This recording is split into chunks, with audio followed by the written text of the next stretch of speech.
ታሪካችን የሚጀምረው ሶላ የምትባል አንዲት ሴት መኪናዋን ወደ አንድ መጋዘን ስታሽከረክር ሲሆን በውስጡም ወንበዴዎች 3 ሰዎችን እንዳሰሩ እንረዳለን።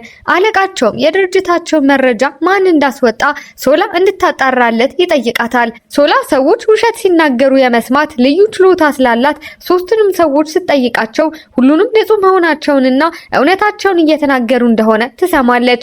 በመቀጠልም ሶላ እግሩ እንደተሰበረ ያስመሰለውን ሌላ ወንበዴ ትመለከትና መረጃውን እሱ እንደሆነ ያወጣው ትጠይቀዋለች።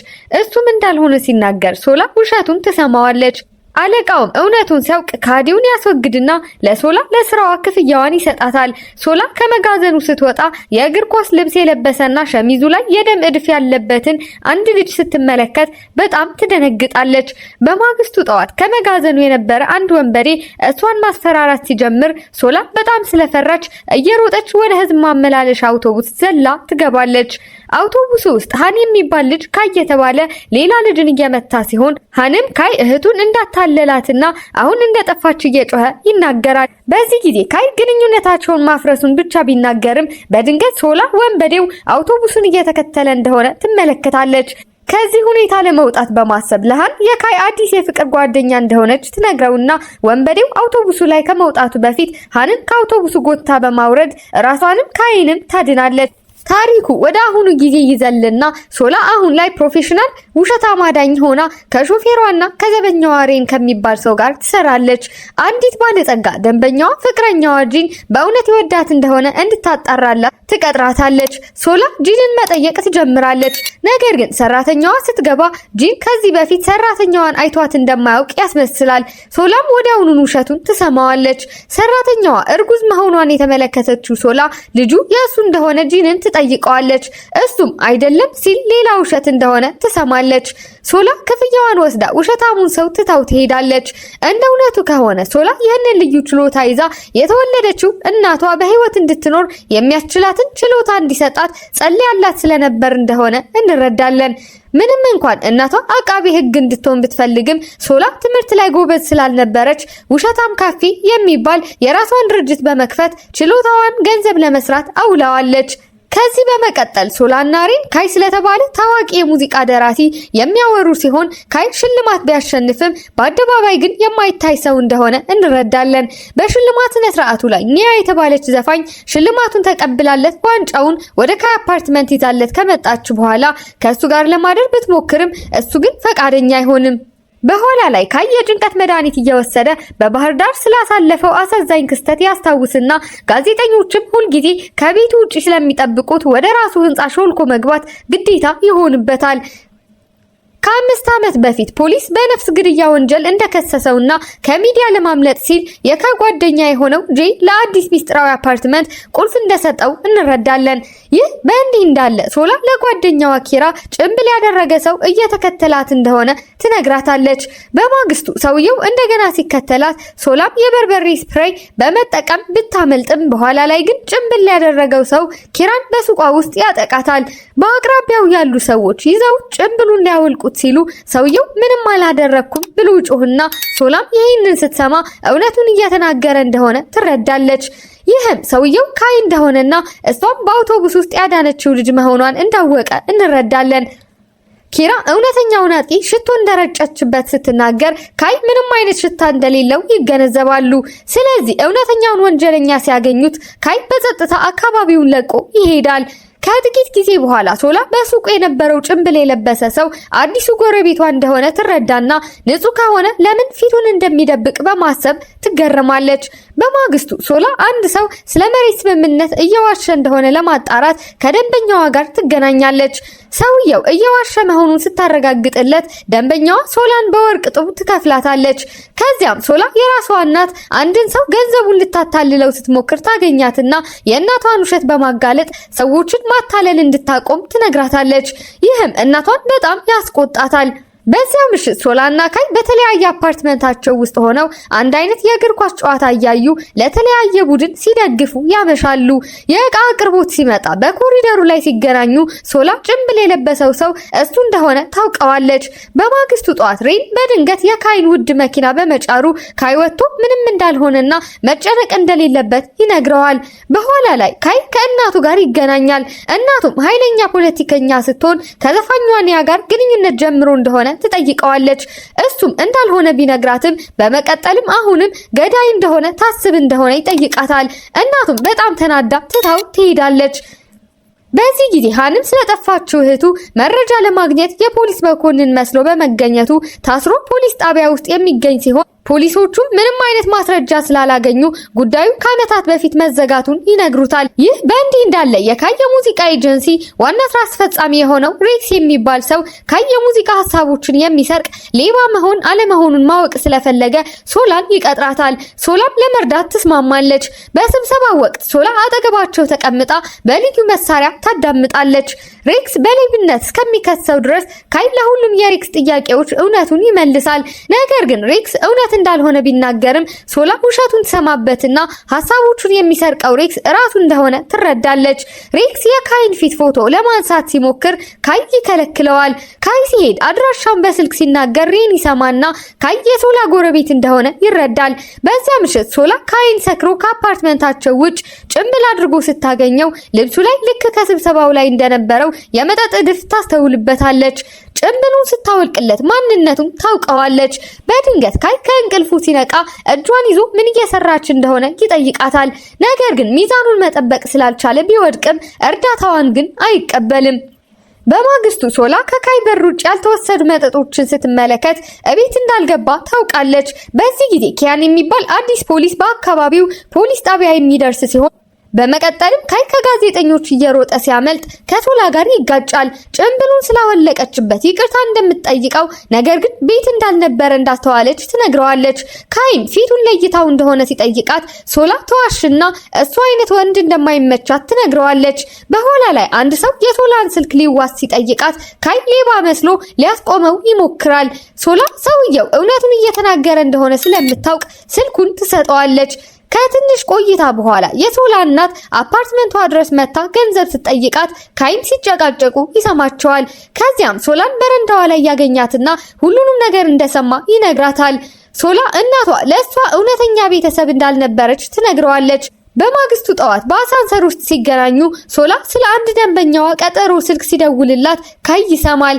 ሶላ አንዲት ደንበኛዋ እጮኛዋ እየዋሻት እንደሆነ እንድታረጋግጥ ስትረዳ እጮኛዋም ሲዋሽባት የድሮ ፍቅረኛዋ ኪያንን ታስታውሳለች። ኪያን ሊያገባት ቃል ገብቶላት የነበረ ቢሆንም በድንገት ግንኙነታቸውን አፍርሶ ነበር። ሶላ በጣም ስራ እንደበዛበትና ከእንግዲህ እንደማይወዳት ሲነግራት እየዋሸ እንደሆነ ብታቅም ነገሮችን አቋርጣ ነበር። በአሁኑ ጊዜ ሶላ በአንድ መጠጥ ቤት ውስጥ ብቻዋን ስትጠጣ አንድ ሰው ያስቸግራታል።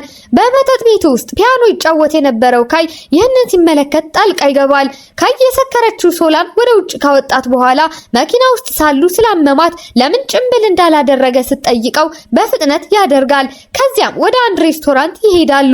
ሶላ ማንም ፊቱን እንዳያየው ጥግ ላይ ታስቀምጠዋለች። እሱ ምግቡን ሲመገብ በጣም ይደሰታል። ነገር ግን አንድ ጋዜጠኛ ሲቀርባቸው ሶላ በፍጥነት የካይ ፍቅር ጓደኛ መስላ ማንነቱን ለመጠበቅ ፊቱን ትከልልለታለች። አፓርትመንቷ ውስጥ ሆነው አፕል ሲበሉ ካይ ስሟ ሶላ ተብሎ በወረቀት ላይ ተጽፎ ሲመለከት እሱም እውነተኛው ስሙ ኒዮ እንደሆነ ይነግራታል። በዚህ ሰዓት ሶላ የስልኩ ዌልፔፐር የሱና የዘፋኟ ኒያ ፎቶ መሆኑን ትመለከትበታለች። ያን ጊዜ የሶላ የቀድሞ ፍቅረኛ ኪያን አሁን ፖሊስ ሆኖ ካይ ተብሎ ከተሳሳተ የእቃ አድራሽ ልጅ ጋር የተፈጠረ ግጭትን ለማስቆም ይደርሳል። እቃው ለሶላ እንደሆነ ሲመለከትና እሷም ከአፓርትመንቱ ስትወጣ ሲያገኛት በጣም ይገረማል። በር አጠገብ ጫማዎችን ሲመለከት የሶላ አዲስ ፍቅረኛ እንደሆኑ ያስባል። በማግስቱ ኪያን ለሶላ በካፌዋ ውስጥ ሲጠይቃት አሁንም እንደተናደደችበት ግልጽ ነበር። ካይ ሲደርስም ሶላ ፍቅረኛዋ እንደሆነ ታስመስላለች። ካይም ተስማምቶ እጇን ይይዛል። ይይዛል። በዚያው ምሽት እንደገና ሬስቶራንት ውስጥ እየተመገቡ ሳለ በድንገት ካይ ከኒያ መሞት ፈልጋለሁ የሚል መልእክት ይደርሰዋል። ካይና ሶላ ወደ ባህር ዳርቻ ሲጣደፉ ካይ ኒያን ወደ ውሃው ስትገባ በማየቱ እሷን ለማዳን ዘሎ ይገባል። ይህም የቀድሞ ፍቅረኛው ሊና ተመሳሳይ ነገር ስታደርግ የነበረውን ትውስታ ይቀሰቅስበታል። ወደ ቤት በሚመለሱበት መንገድ ላይም ካይ በጣም ደክሞት ስለነበር ይተኛል። ሲደርሱ ከእንቅልፉ ሲነቃ ማንንም አልገደልኩም እያለ ያጉተመትማል። ሶላ በግልጽ ስትሰማው እውነቱን እየተናገረ እንደሆነ ትረዳለች። በአሳንሰር ውስጥ ሶላ ግንባሩን ስትነካው ትኩሳት እንዳለበት ስለተረዳች መድኃኒት ልታመጣለት ትሄዳለች። በሩ እንዳልተቆለፈ ስታይ ልትረዳው ወደ ውስጥ ትገባለች። የእንቅልፍ ክኒን እንደወሰደ ስትመለከት አልጋው ላይ አስተኝታው ልትወጣ ስትል በእንቅልፍ ልቡ እጇን ይዞ ሶላ ይቅር በይኝ ብሎ ሲያንሾካሹክ ሶላ አጠገቡ ተኝታ ትቀርባለች። በማግስቱ ጠዋት ሶላ ከእንቅልፏ ስትነቃ ካይን ትቀሰቅሰዋለች። እሱም በቀዝቃዛ ስሜት እንድትሄድ ይነግራታል። በኋላ ላይ ጭንብል የለበሰ ሰው ካይ ነኝ እያለ የሌላን ስራ መስረቁን የሚያምንበት ቪዲዮ በኢንተርኔት ላይ ይለቀቃል። ነገር ግን ሶላ ይህ እውነተኛ ካይ እንዳልሆነ ታሳውቃለች። የካይ ጓደኛ ጄ ሶላ እንዲጠይቃት መጥቶ ካይ ከተመለሰ እንዲነግራት ይጠይቃታል። ሶላ ካይን ለማግኘት ወደ መጠጥ ቤቱ ስትሄድ በአስተናጋጅነት ሲሰራ በማየቷ በጣም ትደነግጣለች። ስለዚህም የውሸተኛውን ካይ ቪዲዮ ታሳየዋለች። በእሱ ግዴለሽነት የተበሳጨችው ሶላ ምንም ስህተት እንዳልሰራ እንደምታውቅ ትነግረዋለች። ቃላቶቿም ልቡን በኃይል ይነኩታል።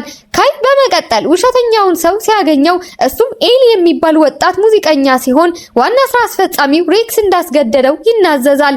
ካይ ህዝቡን ለመጋፈጥ ይወስንና በዚያው ምሽት አብረው ራት ይበላሉ። ወይን ጠጥተው ሶላ ስትሰክር እራሷን ትስታለች። ካይ እንድታርፍ ወደ ሆቴል ክፍል ይዟት ይሄዳል። በማግስቱ ጠዋት ሶላ ከእንቅልፏ ስትነቃ ልብሷ እንደተቀየረ ትመለከታለች። ሸሚዟ ላይ መጠጥ እንደደፋች ስታስታውስ ሁኔታውን በተሳሳተ መንገድ ተረድታ ስለነበር ካይ ሃንጎቨር ሾርባ ይዞላት ሲመጣ በጣም የጥፋተኝነት ስሜት ይሰማታል። በኋላ ሶላ ከካይ ጋር ለቀጠሮ ትዘጋጃለች። ወደ አንድ መጠጥ ቤት ሄደው የእግር ኳስ ጨዋታ ሲመለከቱ በጨዋታው አስደሳች ወቅት በተፈጥሯዊ ሁኔታ እጅ ለእጅ ይያዛሉ። ይህ በእንዲህ እንዳለ የሶላ እናት አንድ ሀብታም ሰው ለማግባት እየሞከረች ነበር። የሰውየው ልጅ እናቷ በፍቅር መውደቋን እየዋሸች እንደሆነ ሶላን እንድታጣራላት ትቀጥራታለች። የሶላ እናት ስትዋሽ ሶላ ለደንበኛዋ እውነቱን ስታሳውቅ እናቷም በጣም ተናዳ ካፌ ውስጥ ትጋፈጣታለች። ካይ ሲደርስ የሶላ እናት ጠንቋይ ብላ ስለምትሰድባት ሶላ እየሮጠች ትወጣለች። ካይን ይከተላታል። ውሸት የመስማት ችሎታዋንና ይህ ችሎታ እንዴት ግንኙነቶቿን እንዳፈረሰ ትነግረዋለች። እሱም ጥሏት እንደሚሄድ ብትጠብቅም ነገር ግን ካይ በአውቶቡስ ላይ የነበረው ቀን በማስታወስ እውነቱን እየተናገረ እንደሆነ እንዳወቀች ይረዳል። በማግስቱ ካይ ወደ ካፌዋ መጥቶ ካፌዋን በማጽዳት ይረዳታል። በችሎታውም ሳይፈራ ሙሉ በሙሉ ተቀብሏታል። በኋላ ላይ ዘፋኟ ኒያ ሶላን በመጋፈጥ ከካይ እንድትርቅ ትነግራታለች። በነፍስ ግድያ ወንጀል ተጠርጣሪ እንደነበር ሚስጥሩን ታጋልጥበታለች። ሶላ በጣም ትደነግጥና ካይ ወደ ካፌው ሲመጣ አንድ ሰው ገድሎ እንደሆነ ትጠይቀዋለች። ካይ ተጠርጣሪ እንደነበርና ነገር ግን ማንንም እንዳልገደለ ሲነግራት ሶላ ለመጀመሪያ ጊዜ ሲዋሽ ትሰማዋለች። በዚህም በጣም የተጎዳችው ሶላ በኢንተርኔት ላይ ስትፈልግ የቆዩ የዜና ዘገባዎችን ታገኛለች። ዘገባዎቹም ኒዮ ሊና የተባለችውን ልጅ በመግደል ተከሶ እንደነበር ይገልጻሉ።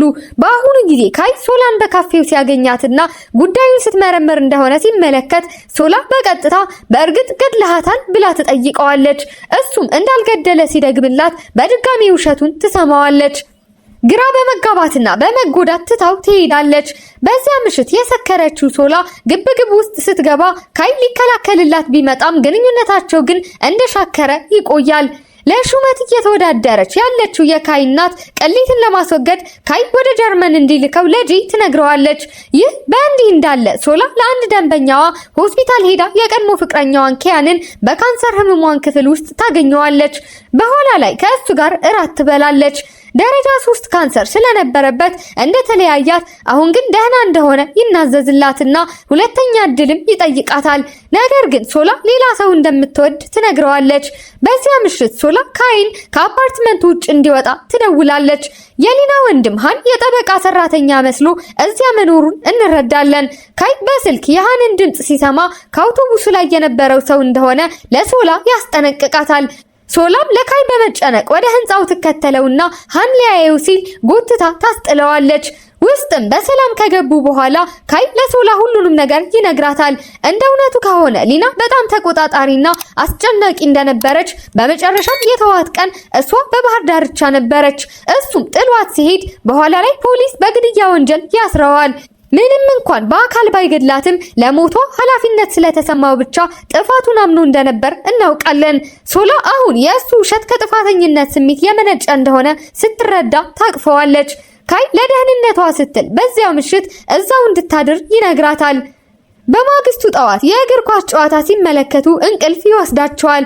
ሲነቁ ጣፋጭና አይናፋር የሆነ ጊዜ ካሳለፉ በኋላ ኪያን የድሮውን የሊናን ጉዳይ ፋይል ሲመለከት በደም የተበከለ የወንድ ልጅ ሸሚዝ እንደተገኘ በፋይሉ ላይ ጠቅሶ ያያል።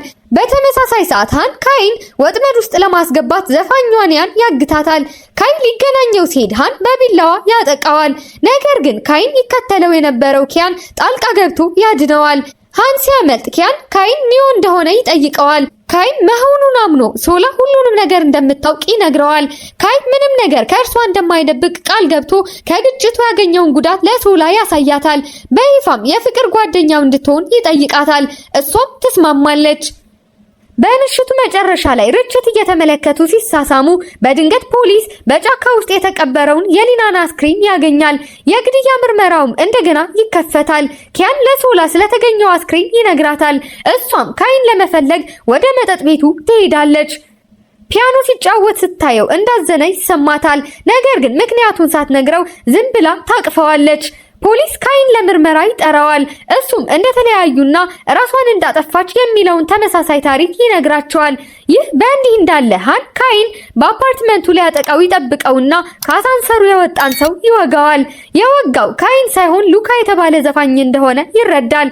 ካይ ሲደርስ እየተጣሉ ግርግር የሰማችው ሶላ ልትረዳ ስትወጣ ሃን ገፍትሮ ይጥላትና እግሯን ትጎዳለች። ኪያንም ደርሶ ሃንን በቁጥጥር ስር ያውለዋል። በኋላ የካይ ጓደኛ የጄ ወንድም የሆነው ታይ ከካይ ገንዘብ ይጠይቅና የሊና አባት ተሳዳቢ እንደነበር ይገልጽለታል። ኪያን ለሃን ያገኙትን ማስታወሻ ደብተር ይሰጠውና በሊና ሞት ምሽት አንድ ምስክር ታይ የተባለ ሌላ ልጅ በእግር ኳስ ልብስ በባህር ዳርቻው ላይ እንዳየ ይገልጻል። ሶላና ካይ ታይን ያገኙታል። እሱም ሲያመልጥ ጥግ ላይ ሲይዙት ሊናን እንደገደለ ይናዘዛል። ነገር ግን ወዲያውኑ ይክድና ሶላ እየዋሸ እንደሆነ ትሰማለች።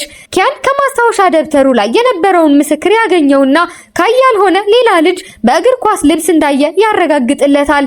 ፖሊስም ቀለበት አግኝቶ የነበረ ሲሆን የጌጣጌጥ መደብሩ ባለቤት ኒዮ 2 ቀለበቶችን እንደገዛ፣ ነገር ግን ሁለተኛ ልጅ በኋላ መጥቶ ትንሽ ለየት ያለ ቅጂ እንዳዘዘ ይናገራል። ከዚያም ጄ ለካይ ደውሎ ታይን እንዳገኘው ይነግረዋል። ነገር ግን ወጥመድ እንደሆነ እንመለከታለን።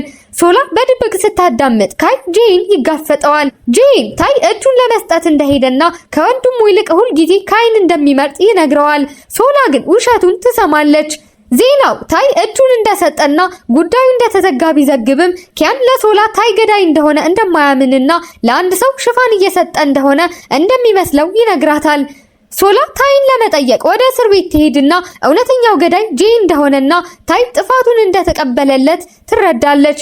ካይ የኩባንያውን አዲስ ዋና ስራ አስፈጻሚ አድርጎ በሚሾም ስነ ስርዓት ላይ ሶላ ለካይ ደውላ ይህንን አስደንጋጭ እውነት ትነግረዋለች። ጄ እንደሚያውቁበት ሲረዳ ለማምለጥ ይሞክራል። ነገር ግን ፖሊሶች እየጠበቁት ነበር። ከመኪናው ውስጥ ሆኖ ካይ እያሳደደው በፍጥነት ሲነዳ ጄ ግን ሆን ብሎ መኪናውን በመጋጨቱ ይፈነዳል። ነገር ግን ከዚያ በፊት ካይ ሶላን ወደ ደህና ቦታ ገፍቶ አድኗታል። ሆስፒታል ውስጥ ሶላ ከእንቅልፏ ስትነቃ ፍንዳታው እንግዳ የሆነ የጎንዮሽ ጉዳት እንዳስከተለባትና ከእንግዲህ ውሸቶችን መስማት እንደማትችል ትገነዘባለች።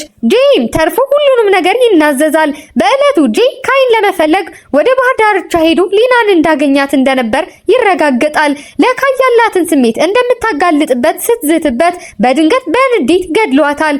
በአሁኑ ሰዓት ሶላ የችሎታዋን ማጣት ለመቀበል ብትታገልም ካይ አሁንም መደበኛ ህይወት መኖር ስለምትችል የተሻለ እንደሆነ ይነግራትና ያጽናናታል። ህይወት ይቀጥልና ካይ ከዘፋኙ ሉካ ጋር አዲስ አልበም ያዘጋጃል። እሱና ሶላም በተለመደው የቀጠሮ ጊዜያት ይገናኛሉ። አንድ ምሽት እሱ ራሱ ያበሰለውን ምግብ ይዞ ያስደንቃታል። ሊያዘጋጅላት ሲል ስራ አለብኝ ብሎ እንደዋሻት ይነግራታል። ይህ ሳታውቀው ያለፈ የመጀመሪያው ምሽት ሲሆን በጣም ደስ ይላታል። በአንድ የሽልማት ስነ ስርዓት ላይ ካይ ምርጥ የሙዚቃ አቀናባሪ ሽልማትን ያሸንፍና መድረክ ላይ ሆኖ ሽልማቱን ከሁሉም በላይ ለሚወዳት ሰው እንደሚሰጥ ይናገራል። ከስነ ስርዓቱ በኋላ ካይ ለመጨረሻ ጊዜ ጄን በእስር ቤት ይጎበኘዋል። ጄ ሊና ከመሞቷ በፊት ልትልክለት የሞከረችውን ራስህን አትውቀስ፣ ሁሌም ደስተኛ ሁን የሚል መልእክት ይሰጠዋል። ያለፈውን ታሪክ ከኋላ በመተው ካይ ሶላን ወደ ውጭ ወስዳትና በግንኙነታቸው ውስጥ ቀበሮ ማን እንደሆነና ጥንቸሏ ማን እንደሆነች እየተቀላለዱ ይከራከራሉ። በዚህ ጊዜ ሶላና ካይ ፈገግ ብለው ነፃ ወጥተውና በፍቅር ተሞልተው ስንመለከት ፊልሙ ያበቃል።